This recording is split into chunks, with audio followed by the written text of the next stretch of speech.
Matatag K-10 Curriculum, GMRC 4, Quarter 3, Week 1. Ang kahulugan at pagsasabuhay ng malasakit ng mga pamilyang Pilipino. Mga hamon at tugon sa buhay ng pamilyang Pilipino. Mga kasanayan at layuning pampagkatuto. Unang araw. Maikling balik-aral. Itugma ang mga halimbawa ng pagpapahalaga ng pamilyang Pilipino na nasa unang hanay sa mga pangungusap sa ikalawang hanay. Isulat ang titik ng tamang sagot sa patlang. Unang bilang.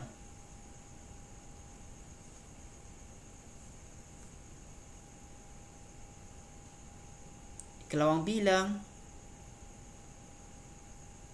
Ikatlong bilang. Kaapat, 5, 6, 7,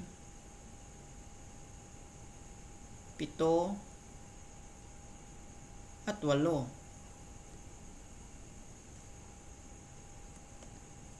Bugtungan. Hulaan kung ano ang tinutukoy ng mga bugtong. Sa hirap at ginhawa, ako ay kasakasama. Kung kapighatian man ay ating paghatian. Sagot, damay.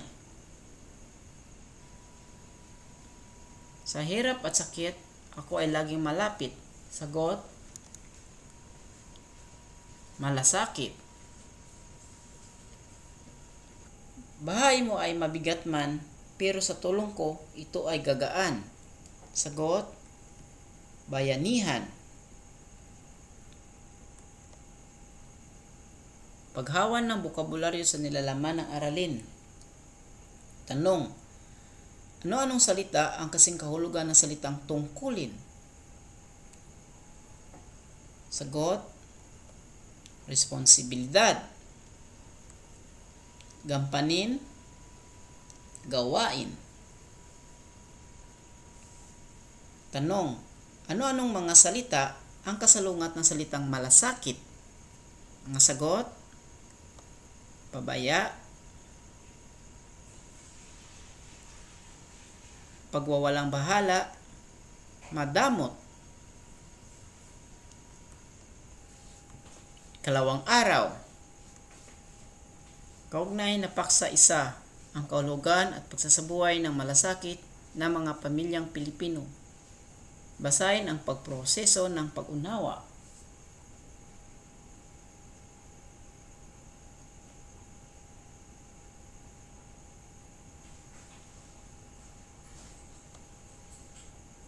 Gawang aralin isa, nagawa, ginagawa at gagawin.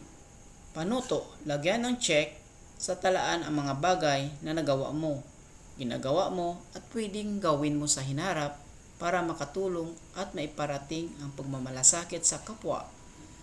Pumili ng gusto mong gawin sa mga walang check o di kaya ay idagdag sa talaan ang gusto mong gawin sa pagpapakita ng malasakit.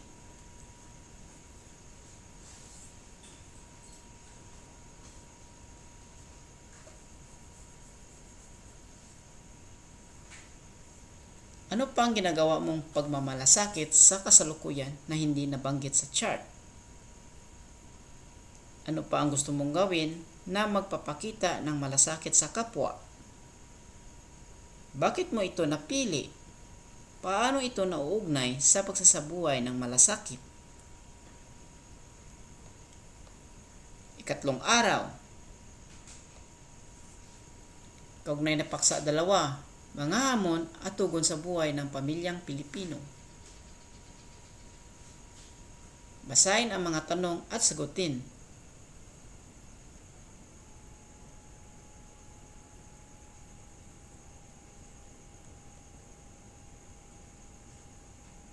Kung tutuusin, may nabubuong kultura sa bawat pamilya natin sa kakaiba sa ibang pamilya. Ito ang pamamaraan ng ating pamilya sa pagharap sa pang-araw-araw na hamon sa buhay na nakagawian na. Kung minsan, hindi maganda ang nahubog na kaugalian. Pero, ang ating mga ninuno ay nagpamana sa mamamayang Pilipino ng napakagandang kaugalian sa pagtugon sa mga hamon sa buhay ng pamilyang Pilipino. Ito ay ang pagmamalasakit. Gininto ang pamana ng Pilipino.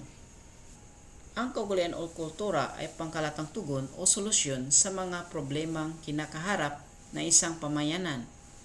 Sa makatuwid, ang malasakit sa kapwa ay kaalamang pamana sa lahing Pilipino.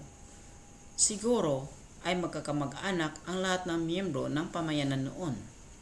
Kaya, hindi kayang baliwalain ng ating mga ninuno ang nangyayari sa kanilang kapwa. At dahil maraming trahedya ang naranasan, na isa puso o sa loob na nila ang pagmamalasakit sa isa't isa. Ang malasakit ay kusang loob, hindi ito pinipilit. Isang gintong pamana ito na dapat pagyamanin at pahalagan ng lahat ng Pilipino. Mga hamon sa paglinang ng kaugaliang Pilipino sa pagmalasakit.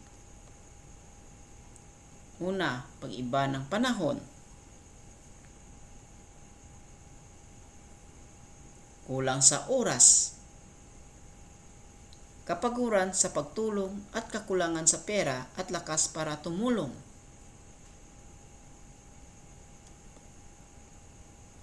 Pagkakanya-kanya o individualism, pagkagahaman sa salapi at karamutan.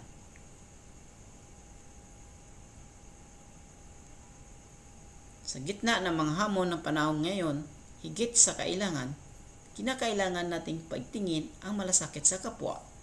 Ang kalagayan ng panahon at ang karanasan natin ng COVID-19 ay nagpapahiwatig na para mapagtagumpayan ng pamayanan ang mga problema at kalamidad, kailangan may malasakit tayo sa isa't isa.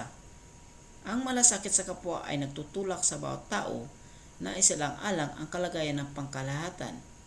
Ito ang nag-uudyok sa atin na maging maingat at masinop sa bawat ginagawa natin. Hindi lamang tuwing may kalamidad o pandemya, kundi sa ating pang-araw-araw na pag-uugali. Halimbawa, kapag tayo may malasakit, hindi natin sasayangin ang tubig dahil ito ay may masamang epekto sa ibang tao at sa kalikasan. Ganun rin ang pagtapon ng basura sa mga estero na nagdudulot ng pagbaha at polusyon sa tubig.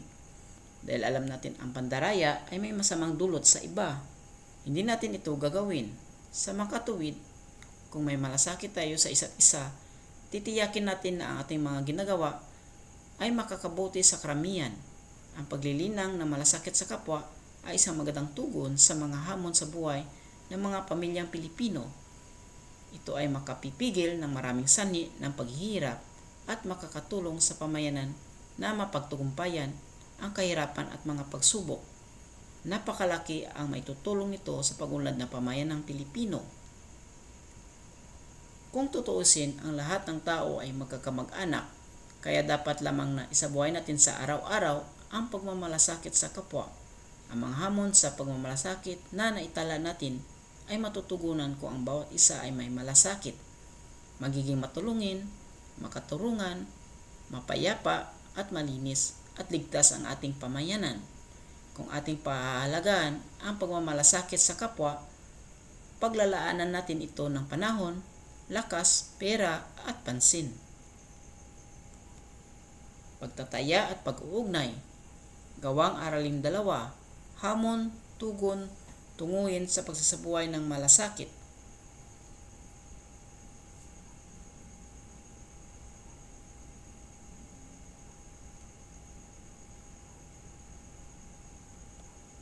Gawang aralin 3, kanta acrostic o kanta at acrostic.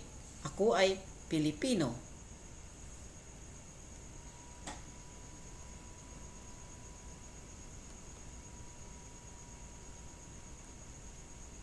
Mga posibleng salita. Ika-4 na araw. Pabaong pagkatuto. Hanap salita sa pamamagitan ng mga titik na nakapaloob sa salitang mapagmalasakit. Lumikha ng mga bagong salita. Mas mahabang salita ang mabuo ay mas malaki ang makukuhang puntos. Mga katumbas na puntos sa mabubong bagong salita.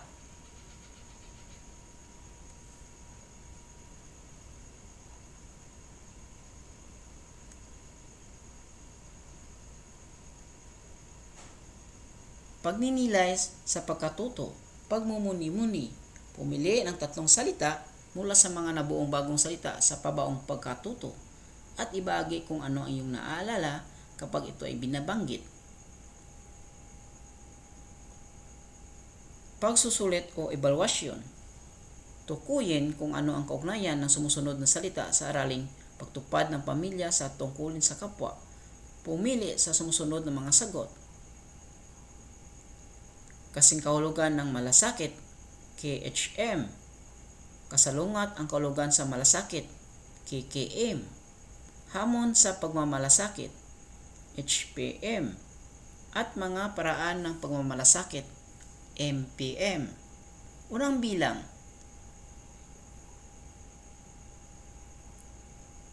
Ikalawa,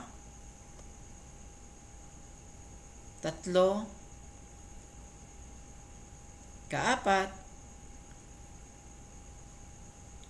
5, 6,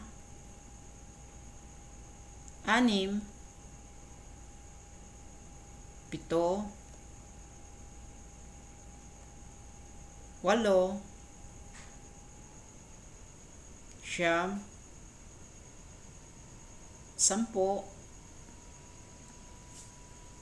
10,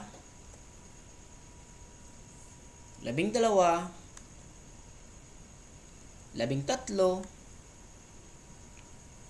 13, 14, at 15. At dyan, nagtatapos ang ating leksyon. Maraming salamat sa pakikinig at pakikibahagi. Hanggang sa muli!